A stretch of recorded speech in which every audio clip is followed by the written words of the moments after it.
Hello, I'm Tatiyana Johnson, and I am from Mansfield, Ohio. I'm a recovering heroin and crack cocaine addict. I will be 4 years clean from both October 29th. Can you start off by sharing a bit about your childhood? I've witnessed a lot of abuse with my mother, sexual and physical. Um, I know we had an incident where she was with one of her boyfriends, and there was a break-in and invasion when I was little, and that scared me. My mother and my uncle fighting. Me and my mom would fist fight a lot. One time she smacked me in the face with a belt, which caused my grandmother and her to really start fighting over it, fist fighting over it. And she was living with us at the time, and my grandma took off. And later on that night, we get a call that she was found behind the church down the street, overdosed, because she took a whole bunch of pills after that, which was really, really weird to me because that was not like my grandmother.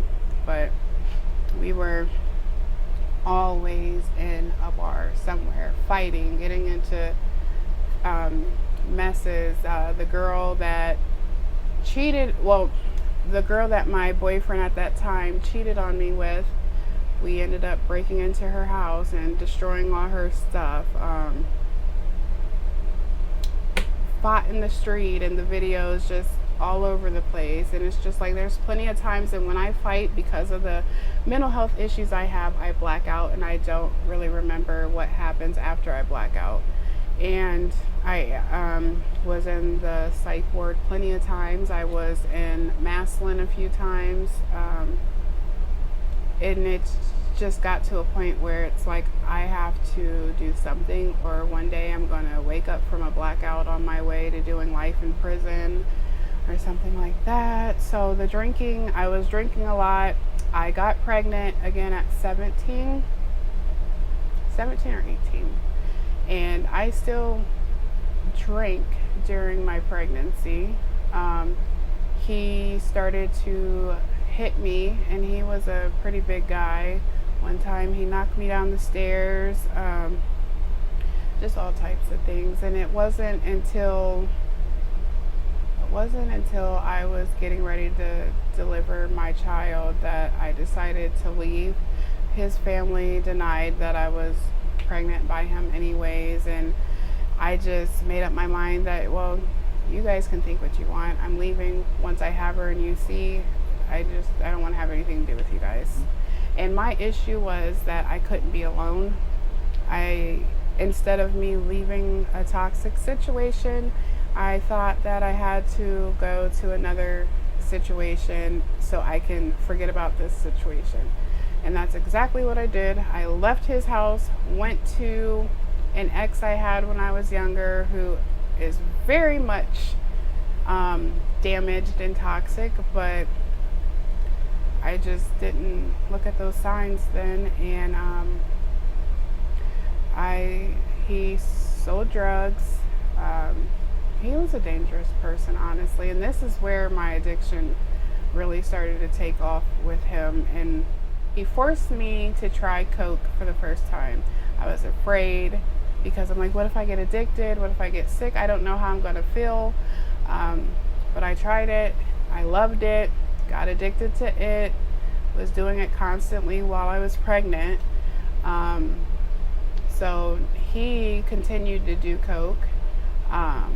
And I felt like that's why he was always on the go too. So it was girls and drugs with him while I'm at home with the child, begging him to be there, getting locked up, and I'm there whenever he needs. And then I got pregnant with my fourth child.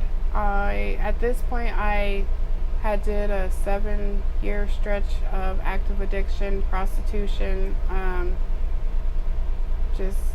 I didn't have to be alone. I didn't have to be homeless. My mom was always there for me. And this is where she made up where I needed her to, because she never ever took my kids from me. She said that, I know that's not going to help you want to do better if you don't have nothing to do better for. My thing was, I always felt like I could stay around the same people, places, or things because I could help people. now that I'm getting clean. I had a sister who actually passed away when I got clean this time around.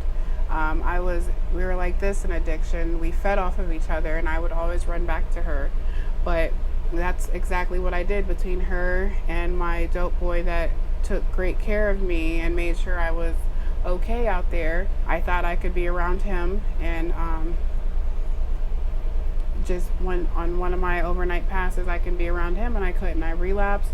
I used my entire pregnancy. I was in and out of jail the entire time, and I was supposed to have him in November, but I ended up having him October 28th of 2018, and I wasn't ready. The entire time, my sister is giving me my drugs because I was too late to get an epidural. I'm lying to them saying that I'm just on Subutex because I was going to a treatment center, but I wasn't taking it. I was only taking the medication so I can go sell it. And when I'm like, I'm not ready. I needed another month. I was going to get this together. And what is the point? They're just going to come and take him. I didn't want to hold him. I didn't want anything to do with him because I didn't want to get attached because I knew that Children's Services was going to take him. And I don't know what clicked when they put him in my arms. I'm just like, And the nurse kept trying to get me to take Subutex. She's like, I need you to take this so you can be there for your baby. And I'm lying, acting like I haven't done drugs. I just don't want to take it. But I'm really scared that it's going to throw me into instant withdrawal. So I finally take it, and I felt great. I go down to the nursery, and he had jaundice, so he had to be under a blue light, and he had trouble eating, so he had a tube in him as well. And he's just in there screaming in agony, withdrawing.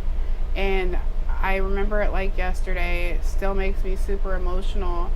I couldn't hold him because that's the second best thing is skin to skin when they're going through that. I couldn't hold him. I couldn't do anything. And I'm like, I can't watch this. But then I'm like, why do I deserve to walk away so I can be comfortable after I've put him in this situation?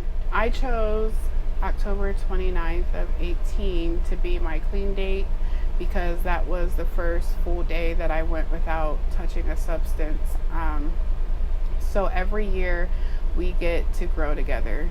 We both turned 4 this year. That's how I say it. I finally took the time that I needed to work on me without a man around, without sex being involved. And I found a wonderful man who loves me. He accepts all my children. He didn't have any children, so to take on 4 children, and I was afraid about my past, to tell him about my past. And I want to approach things differently, so I was all the way honest about everything, and he still loves me and decided to marry me. So now I'm married. We've been married, it'll be 2 years, September 18th, and I own my own business now.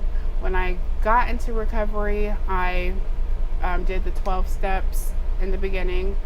I did some faith-based recovery as well. I did the MAP program through Healing Hearts that we have here. And later on, I had some issues going on in the 12-step program that caused me to stray away from it. And I'm not saying it's like that everywhere, because it's not. And some things, what works for somebody may not work for somebody else. So it is a great program. It really is. It got me through and where I needed to be, and I met great people, wonderful support. I ended up getting a job at 3rd Street Family Health Services here, and my goal was to be a community health worker for recovering addicts. And I didn't get to start off there, but I started off as front desk, and then I eventually got into the recovery aspect of it and being a community health worker there. And between me making the switch and another incident that I had there, I just chose to stray away from it. I continued to go to church. I continued to I still talk to some of the people that I met in the 12-step program as well, and we just worked on ourselves on the side instead of being in the room setting. That's how I did that, and I was going to groups and things like that as well. So I still made sure I had some type of recovery in there. And my way of getting through the hard times is I just need to get through this 24 hours. If I'm going to relapse the next 24 hours, that's my problem then, but I just need to get through today. And it turned into, I'm really, really loud with my recovery. And that's how I get through, knowing that I can help other people. So I started my influencing on my social media platforms. I have a lot of people that come in and tell me how much I help them and how do I do it? How am I okay with telling my story? And I'm just like, I'm okay with recovering out loud to help people who are suffering in silence and let them know that it is possible, that we really do recover. And it might feel like it's never going to happen for you, but just keep trying. You got to decide. Life is hard regardless. So you have to decide, are you going to be alone and go through the hard times, or are you going to try to do what's right and do it with love and support and be happy going through the hard times? That's just how I look at it. Even when times get hard for me now, life is hard regardless. So how are you going to go about it? It's happier on this side, and you got this. You got this. Well, thank you so much for taking time out of your very full life and busy schedule to be able to share your story. It's definitely going to help somebody who's out there who's struggling, who's experienced trauma, that being able to show that, you know, there's a different way to live life, that you can make these changes and can have a pretty amazing life. So thank you so much.